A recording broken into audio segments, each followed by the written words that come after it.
Welcome to a deck profile video on my Garmore deck.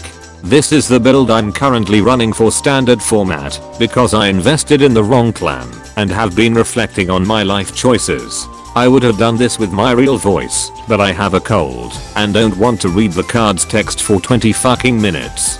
Let's begin. For my starting vanguard, I obviously ran a Crimson Lion Cupcake like the conditioned lab rat standard players are. For my triggers, I ran 4 Halo Shield Mark as my draw trigger sentinels.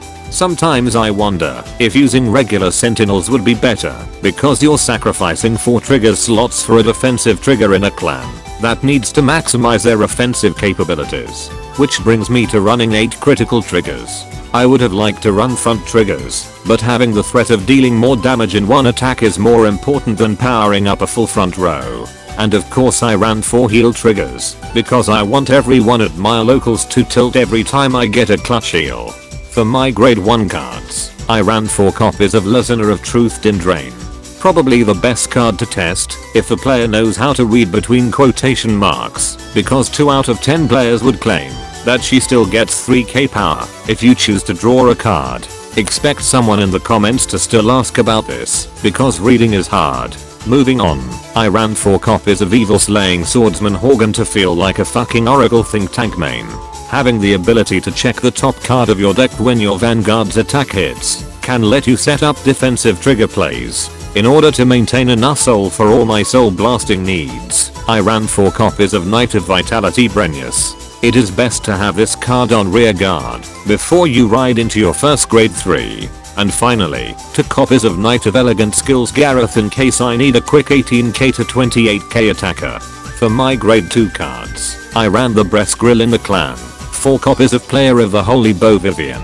I normally only get to use her ability twice per game, but having more copies means more consistently getting her ability off at those early game rush. This next card is probably going to be changed in the future. 3 copies of All Out Night Athels. I only ever got to use this card's ability twice in a tournament. I don't like a discard cost to call something out of the deck randomly. I would otherwise use bow mains instead. And finally, 4 copies of Zealous Knight Graciousness, because I need a consistent way in reaching force clan numbers. Because the deck is always calling cards with abilities, there will be rarely a time that this card's ability will be offline. My grade 3 lineup is simple.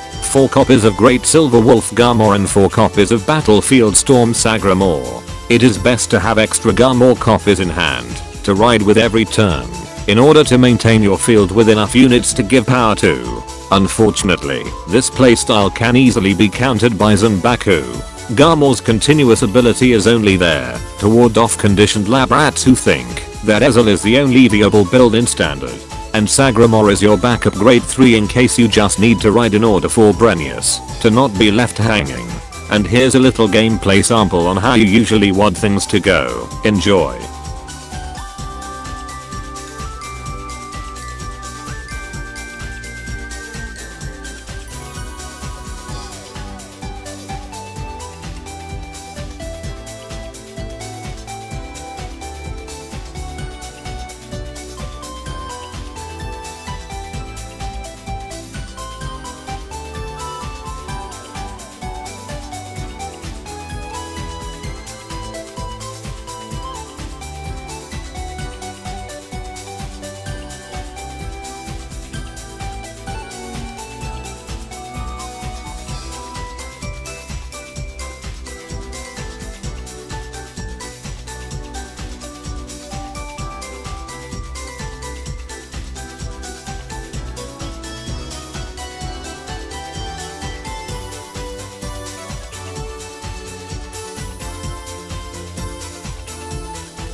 And that concludes my deck profile on my Garmore deck.